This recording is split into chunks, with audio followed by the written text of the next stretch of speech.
The Titans are getting ready to go on the road to take on the Las Vegas Raiders. And so we're going to talk about it right here on the OTP. I'm Amie Wells, joined by Titans Radio's very own Will Boling. Will, this is the third of 3 straight road games. Overall, my friend Daryl Hughes calculated it here. The team will have traveled, while I fix my microphone, the team will have traveled a total of 7,380 miles. Are you feeling those miles as it stands today? I think I'm feeling them a little more now that I know how many that we have traveled and are traveling. I was talking to somebody about this morning because I get it even more about the stresses and the physical, I guess, toll that a Western season has. I had this conversation last year on our radio show about, like, I don't get it. These are pro athletes. They've got nice hotel accommodations. They're on a chartered plane. They're going in and out.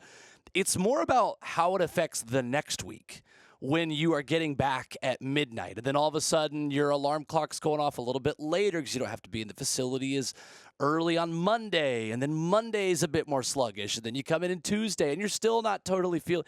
All of a sudden it's Wednesday and it's like, you know what? Let's take practice a little bit lighter today. We're going to work our way back in this. And then it's Thursday and it's like, hey, the Las Vegas Raiders are about to play you and host you. And they are attacking this week differently, and they just came off a big loss, and you just got to win, so they got to prove a point. All this to say, yes, definitely feeling it, but in a fun way. It has been such a blast this month, and going on the road with this team, and learning about them, and being around them.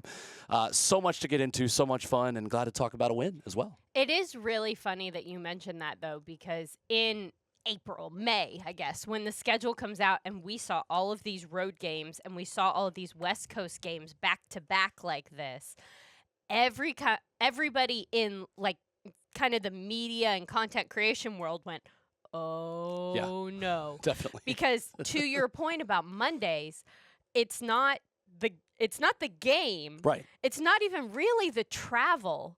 It's the way that it bumps everything else back. 100%. And so all of the sudden, your Monday is like half a Monday, and everything else has like a quarter more stuff from Tuesday to Thursday.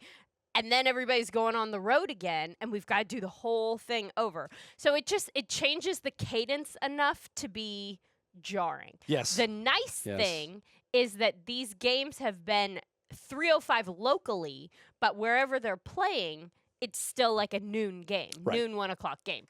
So it hasn't been so jarring to where you're doing mornings and nights and evenings and all of that, which is really nice. So at least the routine is there of like you wake up in the morning, you get on the bus, you go play the game, and then you go home. You don't have a lot of wasted daylight throughout the day. And for a young team, that routine matters because, like, as you said, in the time zone that you're in, it feels the same as being in Indianapolis or being in Nashville, right? Where the timeline of the day is really just bumped back 1 hour to 1:05 in Vegas versus noon in Nashville. Right. So for a young team that's getting used to being pros and not always being in a bus and sometimes driving to the game, you know, if it's at home, and just like little things like that you don't think about.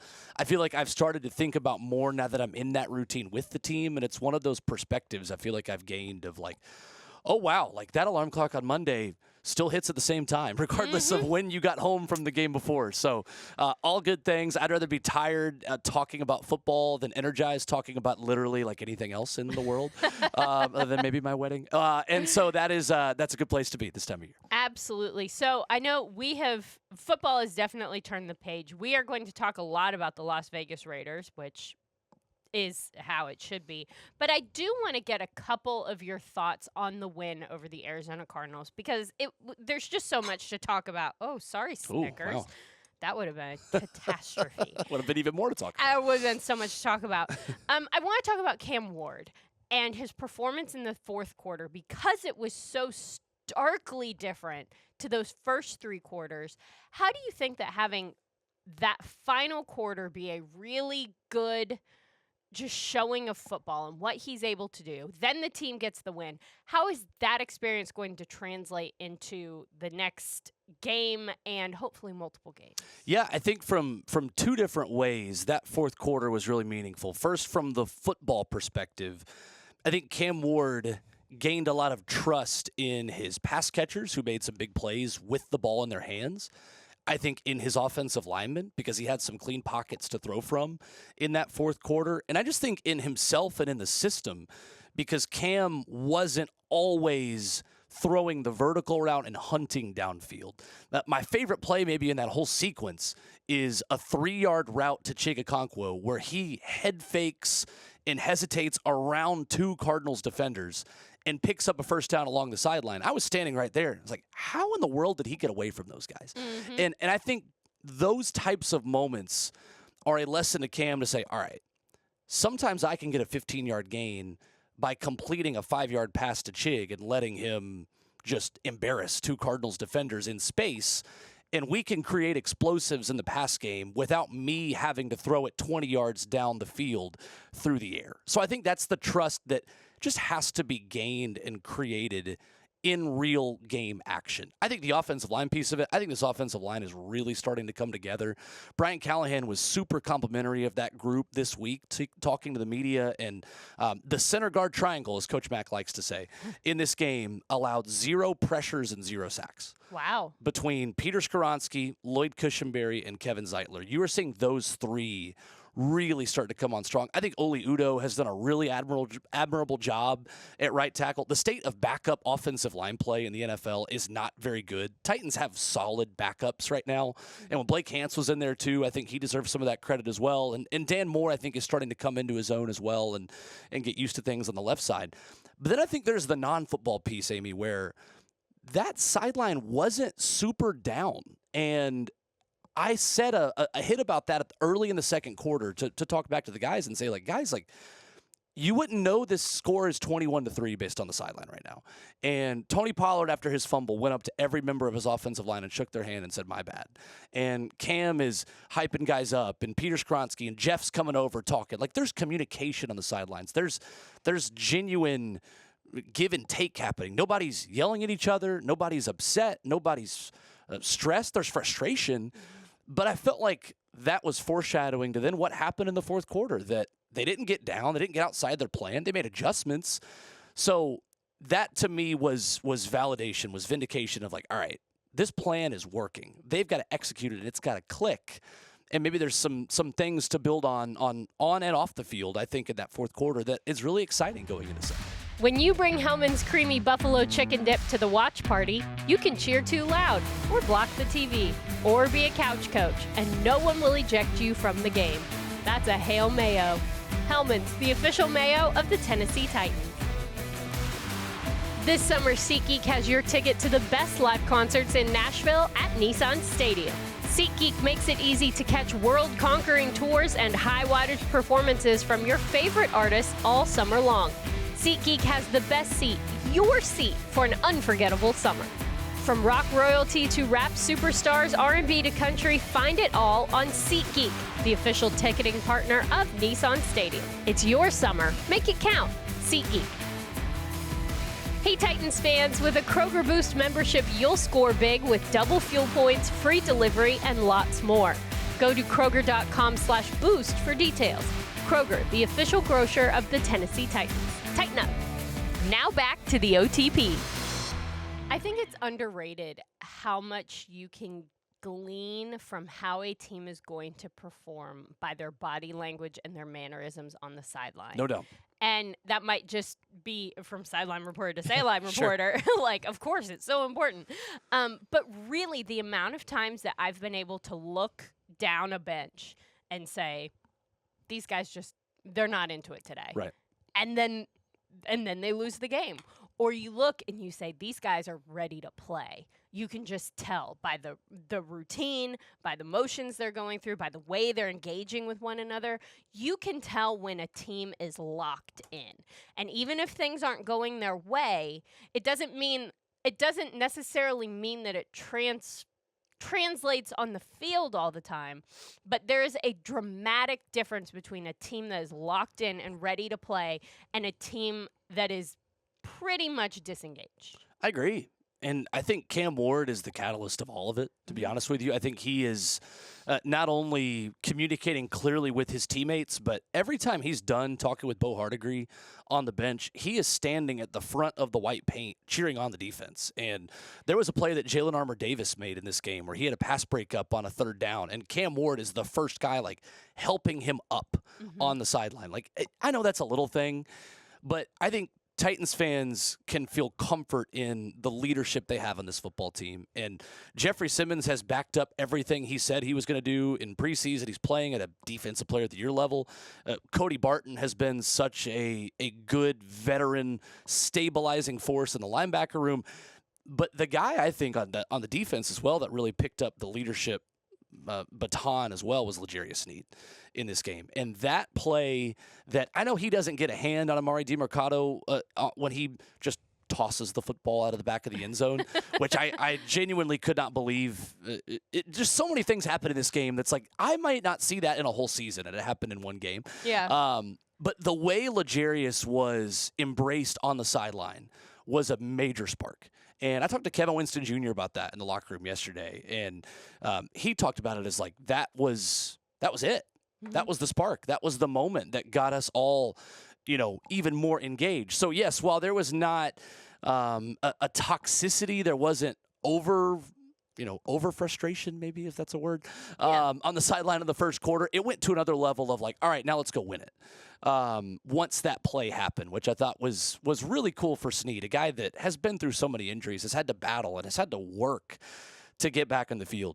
The physical therapy is work. Like, that is a workout to get yourself healthy again with all that he's been through. And it was really cool to see that paid off in a big moment on Sunday. So Callie's been talking about how this team is 1-0 right now. They week to week, it's just being 1-0 from one week to the next. How do you think that mindset helps them not only when coming off of a string of games that they wish had gone their way, but also when coming off of a win? I think it makes a big difference, especially in a week where you don't have a lot of time to really think about it. I mean, you got back so late, like we said, on Sunday night.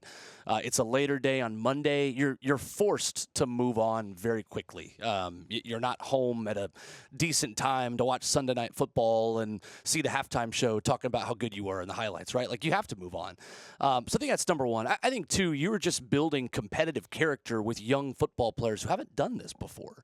And this is a draft class that is playing a significant amount of snaps and minutes. That's only going to grow, by the way, too, as Gunnar Helm makes more big plays in the red zone, as Marcus Harris makes more plays on special teams, which maybe earns him more of a look on defense and things like that. But I think for me, that's where Brian Callahan has been really intentional about building professionalism with a lot of players that were playing college football this time last year. I think, too, this is where you see Brian Callahan, the head coach and non-play caller, maybe relate to his players in a different way this week. And I talked to Amani Hooker about that yesterday, and not just this week, right? This is a 3-week process now, but Amani told me that Brian's not only in the meetings for the defense, he's giving input.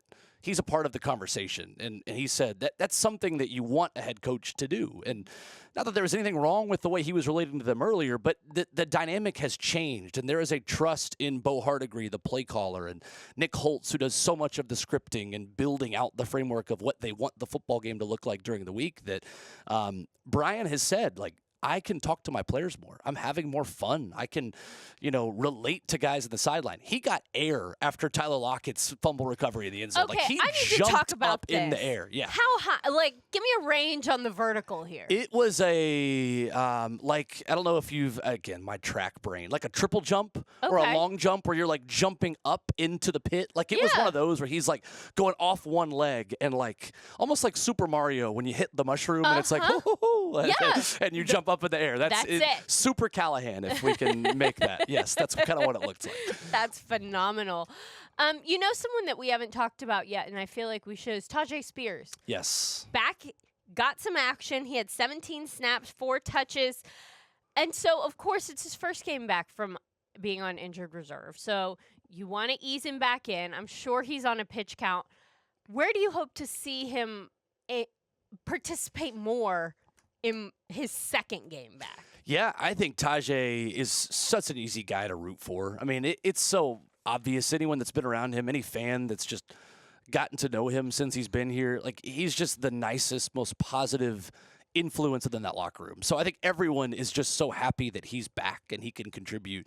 I think in a couple ways. I think as a pass catcher, he can do a lot of things that I don't know, just allow you to operate in a phone booth. That's kind of what I think of when I think of Tyjae Spears. The quick cuts, the ability to turn a 5-yard angle route into a 15 to 20-yard gain, the ability with the RPO game, I think, to run in a small space and get to that second and third level.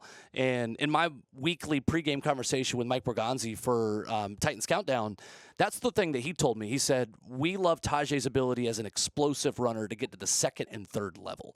And they really like his ability to turn simple, quote-unquote, vanilla play calls into something big, into a Sunday. And I think that's where Tajay really brings a different dynamic. And two, just saving Tony Pollard for 18 weeks. I know this is something we've talked about a ton, and that was a big challenge for Tony at the end of last year. And in Week 17, Tajay Spears got his first career start as an NFL running back because Tony Pollard was just so banged up by the end of the season. So not only within a game do you need Tony running his best in the fourth quarter, we'd like for Tony to be his best in December and in January. And, whether that's 10 to 12 carries, whether it's 5-6 catches, whatever it looks like, or riding the hot hand week in and week out, I think Tajay helps get you the best version of Tony Pollard. Absolutely. I think that on that note, we should probably take a cookie break. Let's do it. Which I know is the whole reason that so you excited. came here, Will, to be a part of this today. I thought in a tired moment at work today, I literally had the thought of, I get a cookie break today. It's going to be all right. Well, there you go. Christy Cookie is here to help you out. They are the ones that send us the cookies for our cookie break. This week's flavor, my friend, is Rocky Road. Oh, I've never had this before. Well, okay, so you are welcome. Please enjoy. There's a chance that I cheated earlier today, and I looked to see what the cookie flavor was. And when I saw Rocky Road, I was like, I'm going to need to try this in advance. And I ate the whole thing in about 2 seconds. Perfect. Because it's so good. We've got a chocolate and nutty, and I think these are white chocolate pieces in here too. Wow. Yeah, phenomenal, right? Mm-hmm. I am making a mess. Christy Cookie sends us these. If you would like to take your own cookie break, you are welcome to do so. You can order them at christycookie.com. You can get a tin like this. They have a couple different sizes. You can choose which flavors are in there if you want to. There's a lot of different options. And the holidays are coming, guys. You know what says Happy Halloween? Some Christy Cookies. I'm not telling you what to do. That's my favorite. Isn't it good? That's number one in my power rankings. All right. Move aside, Snickerdoodle. That's really good. Really good. All right. See, there you go. Christy Cookie from right here in Nashville. Head on over to christycookie.com. Click on Corporate Gifts for more information. Send a cookie break to someone you love. Like someone you love a lot. Like that. That is really good. It tastes like cookie dough, except it's not going to hurt me. It's great. Is cookie dough really going to hurt you? Well, that's what my parents always told me, but they never stopped me. As an adult, using your brain right now, have you ever heard on the news? No, that's true. Raw cookie dough kills 6? Doesn't happen. I'm not. No. I don't want to know the answer because I want more ammo to be able to do it. So yes. Never in my life have I heard of someone dying from raw cookie dough consumption. That's true. That's fair. Never. Very fair. It is time for the Little Caesars Real Deal matchup of the game with me, Amie Wells. This week's Real Deal matchup of the game, I think, is Jeffrey Simmons versus the Raiders' offensive line. The Raiders' offensive line has allowed the second highest interior pressure rate this season at 10.4%, and that is music to Big Jeff's ears, as Jeffrey Simmons leads all defensive tackles with 20 total pressures. There's a lot of adjusting and movement on that Raiders' offensive line, and so for someone like Big Jeff, who has been playing the best football of his career, there are a lot of spots where he can potentially make a big impact in this game. Titans fans get 15% off your Little Caesars order of $15 or more at participating stores using code Titans15. That is Titans15 at checkout. Excludes taxes and other fees. Pizza. Okay, I need to stop eating because we need to talk. Because there are some awards that have been given to Titans players. And I feel we need to talk about them because the first one is a really big deal. Chimere Dike was named the AFC Special Teams Player of the Week for Week 5. Really big deal, not only because he's a rookie, but also because he has been killing it recently. The guy leads the league in all-purpose yards. He has 783 all-purpose yards in 5 weeks. And oh, by the way, he had another bananas long run that didn't even count. So, I mean, that number could be substantially higher. He'd be well over 800 all-purpose yards. That's pretty crazy. He has 2 of the top 5 longest returns this season, which is also crazy, number 2 and number 4. Like, Chim Dike is killing the game right now, so I think that he deserves this award. And, I mean, how fortunate are the Titans to have a guy like that in his rookie year putting up these kinds of numbers on this team? It's huge, and the difference between needing a field goal at the end of that game on Sunday and a touchdown at the end of the game could literally be a 65-yard return that puts you in field goal range immediately.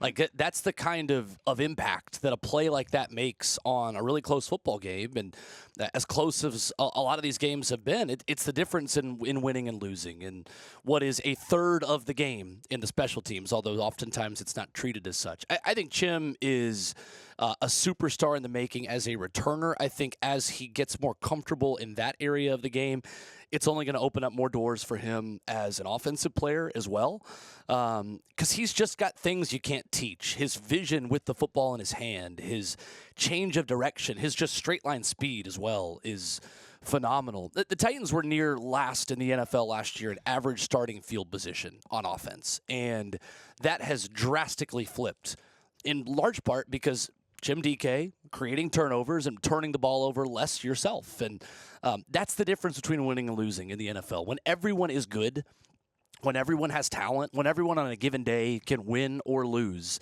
even more so than college football, special teams is that much more magnified because the margins of good teams and rebuilding teams is so much smaller than it is in college football. So Chim Dike deserves the shout-out, he deserves a tin of cookies as well, I would say. Chim Dike has earned it. He's a stud. He's doing a great job. Home is at the forefront of all we do.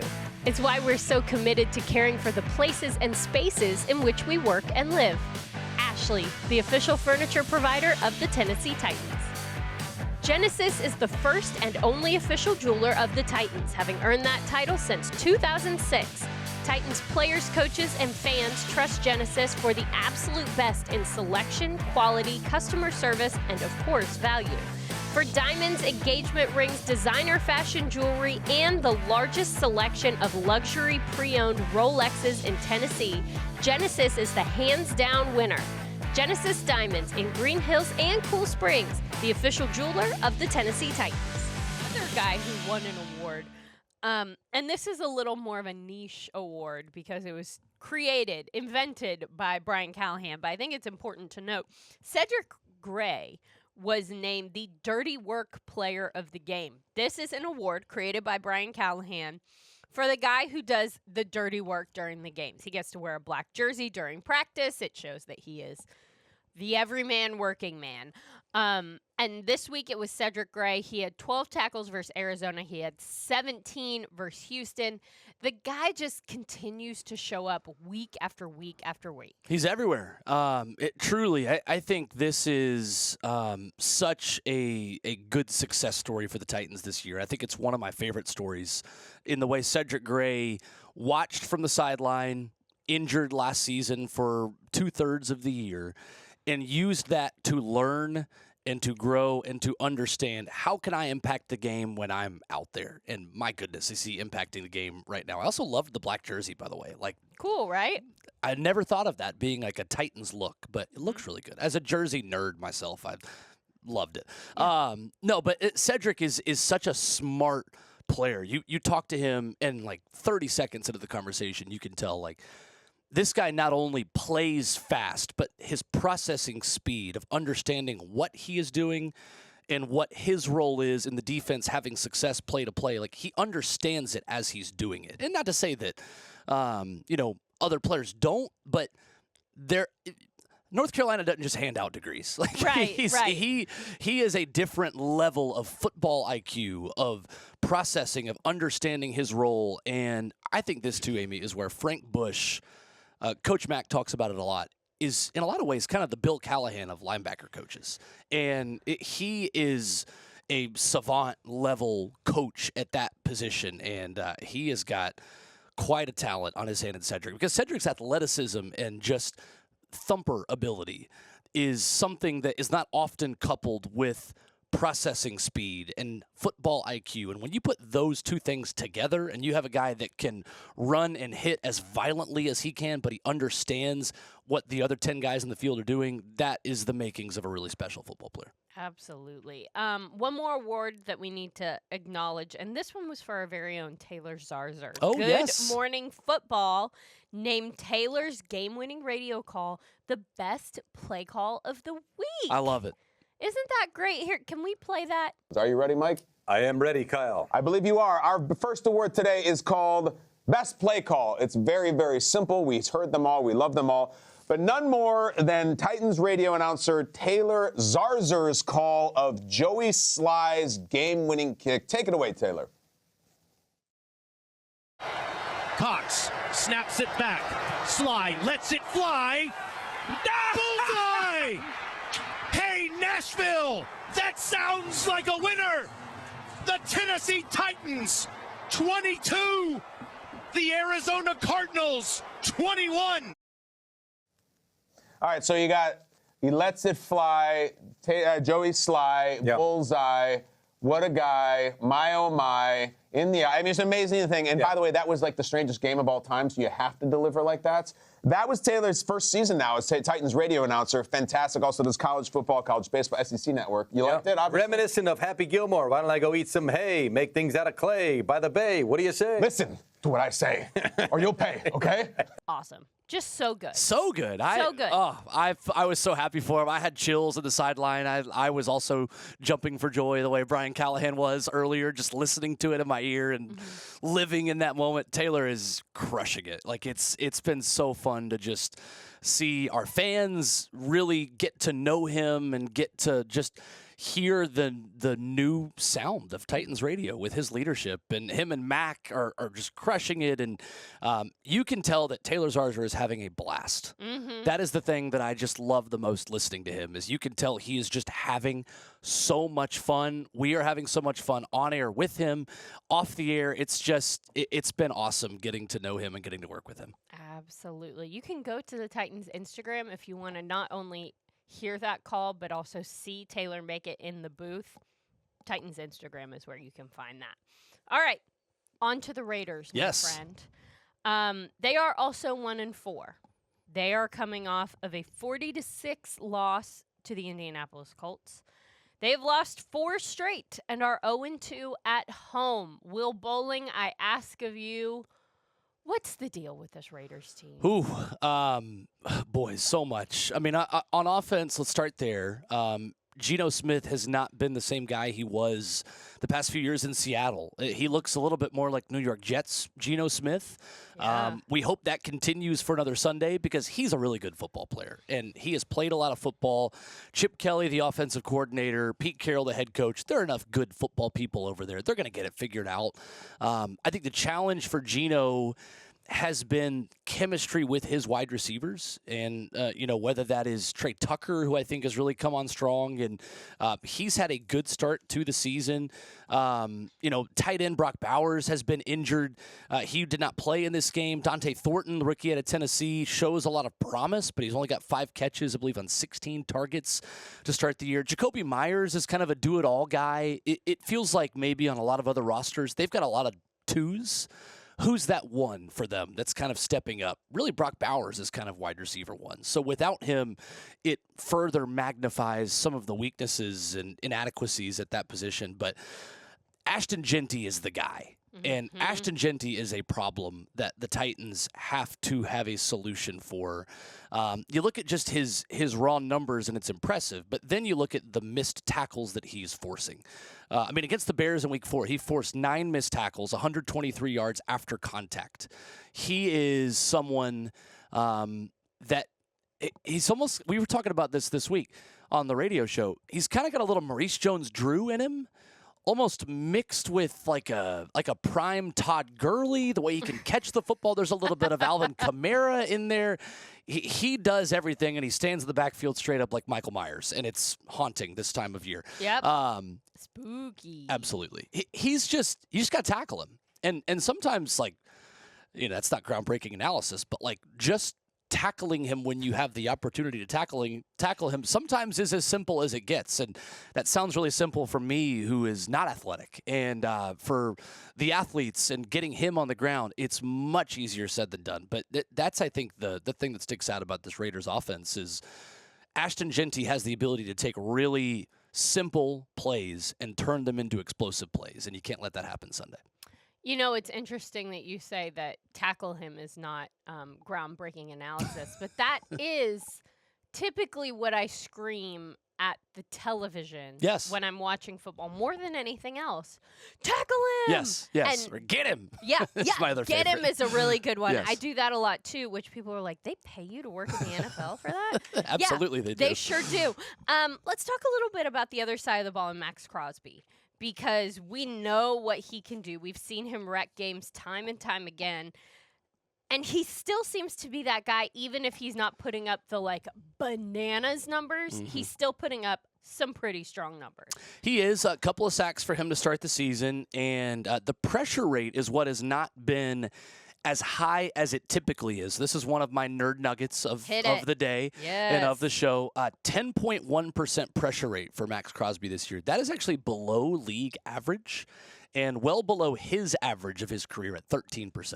So that can mean one of two things. It can mean that Max Crosby, coming off of ankle surgery last year, is still getting revved up for the season.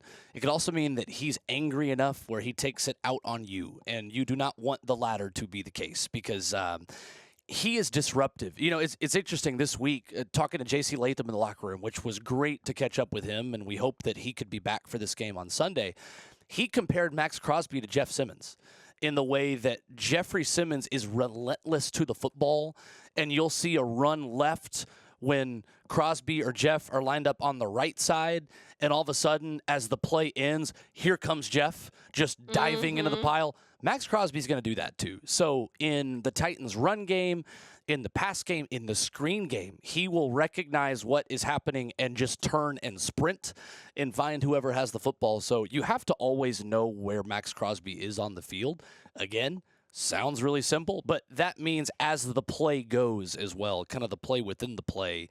I also would really love to be a fly on the wall, and I guess I will be a little bit, for just some of the conversations between Max and Cam Ward. I think those two are going to talk quite a bit. I think both are going to enjoy that. I think Max Crosby is the type of veteran pass rusher who likes to try to get in quarterbacks' heads, and I think Cam Ward's going to embrace that and have some fun with it on Sunday. Absolutely. I think he is too. The Titans take on the Las Vegas Raiders at Allegiant Stadium. Kickoff for that game is at 3:05 p.m. local time. Titans Radio is on the air at 2 o'clock, so you don't want to miss Titans Countdown, because I believe you're talking with Chigakonkwo? Yes, talking with Chigakonkwo, and I think people will always enjoy hearing from him because he's just a fun guy who's really good and can do this job when he's done. He's far from done, but very fun guy to talk to. Yeah, no, absolutely. If you are going to Vegas and you are going to be heading out to the game, heading out to whatever it is you do in Vegas, I don't ask those questions. If you are looking for something to do on Saturday night, we have exactly the thing for you, because the Titans are hosting a road rally. This is the place for all Titans fans to be. It is at Old Red. It's from 5 to 8 p.m. This is in Vegas. So if you go to the Old Red in Nashville, you're at the wrong place. I'm sure that's fine, but this is in Las Vegas. There's an Old Red there as well. Same kind of vibe. but with Titans. So you head on out there, 5 to 8 p.m. this Saturday night. Titans alumni will be there. Jarrell Casey's going to be there. Nice. Kyle Vanden Bosch is going to be there. KVB. Yep. He's going to be there as well. And so there's also going to be a lot of games and a talk, and there's always door prizes. It's going to be a blast.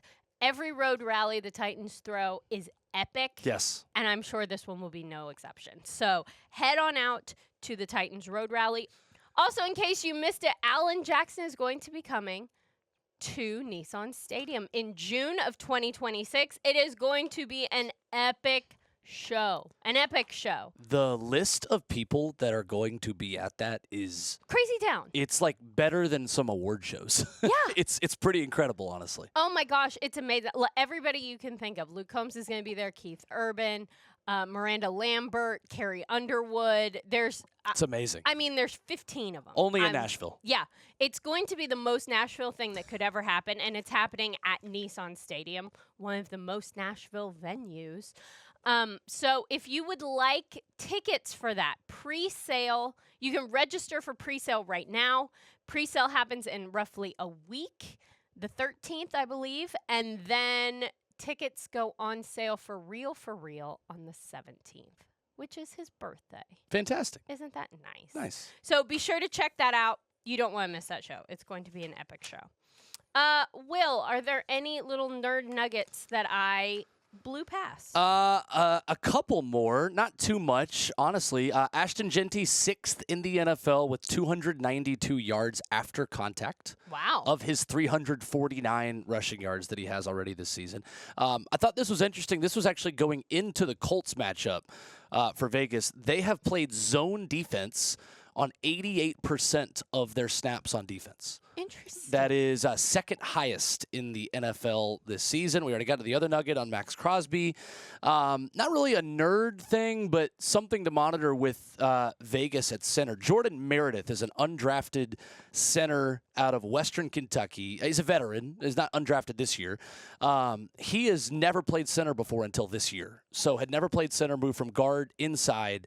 3 penalties for him in the past couple of weeks and this season. And one of them was a delay of game where Geno Smith's trying to snap the ball and he just didn't snap the ball. And they kind of got into it on the sideline a little bit in that loss to the Colts. So that's something I think to watch. And then Stone Forsythe, their left tackle, in for the injured Colton Miller, made his first career start over the weekend against the Indianapolis Colts. And that's something to monitor as well. I think the Titans pass rush and Femi Oladejo and Jahad Ward, who I think has been an excellent kind of under the radar. Brian Callahan called him a glue guy addition this week. So I think Titans pass rush is starting to ascend a little bit, starting to be a bit more disruptive. This is an offensive line you can get after a little bit as they've got some injuries and they've got Jackson Powers-Johnson moving from left guard to right guard. Just a lot of moving parts. They've not got that offensive line settled yet. So not as nerdy of a nugget there, but just one other thing on Vegas. It's still good. We like them nerdy or less nerdy. Love it. We love Fantastic. all of the nuggets that you bring to the OTP.